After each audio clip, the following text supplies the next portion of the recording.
coming at you with another Jurassic Park pinball video. Just received my reproduction plastic set from Classic Playfields.com and wanted to do a quick unboxing and review.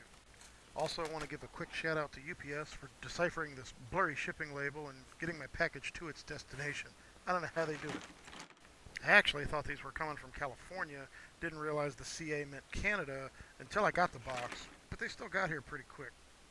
And I think I had a tracking number within like an hour of placing the order. So for starters, I want to say that there's a protective plastic film on both sides of the plastics to protect them. These do need to be removed before installing in your machine. So this is going to throw off a little bit of the clarity and color, just a tad in this video. However, you can see that the blue is a little bit darker than the stock. So even out of the box, one of the pieces was already losing the protection, but it wasn't damaged. And I also wanted to make sure people are aware that these are not scans of the originals, and they're not going to be 100% perfect. They're actually hand-drawn by an artist at Classic Playfields, just with great attention to detail. And they're not cheap quality reproductions. They're actually silk screened just like the originals, and actually the plastic is a tad thicker than the originals, so they should be a little bit stronger. And this is why they come protected.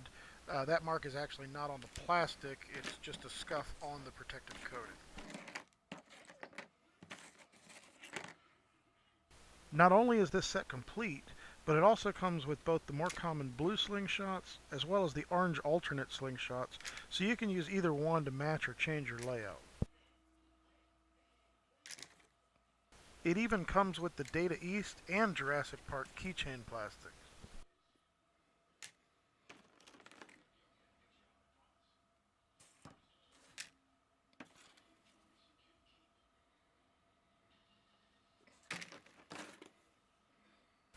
They even kept the little codes from the originals. Not sure what they stood for, but they're there.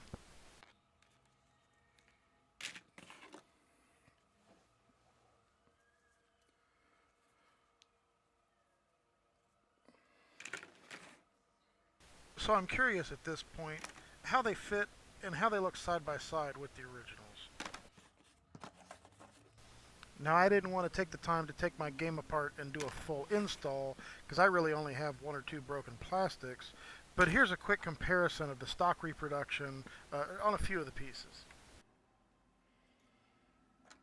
So at first look, the plastics next to the flippers are a tad smaller profile, but the screws line up. So this is a good example of probably wanting to replace both sides if you only had to replace one. And it's so close, I'm really not sure how bad it is as one is sitting on top of the screws. This could just be nitpicking at this point. Here you can see a little artistic license on the slingshots, which I didn't even notice until mentioned on Pinside, where the original pattern has larger dots and the reproduction has many more smaller dots in a dithering pattern. And I also noticed the handwritten codes are not quite in the same spot, as if they were scaled differently, but who really cares?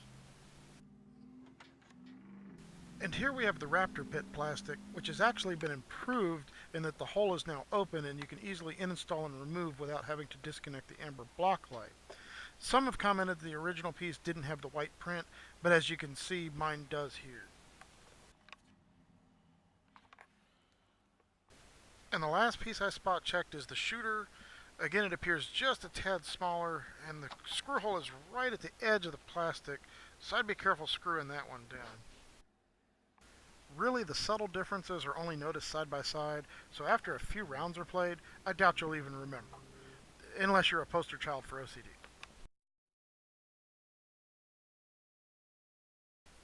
So in closing, I'd like to say that these things look great, the set is complete, and I don't really have any complaints about quality. So thanks again for watching.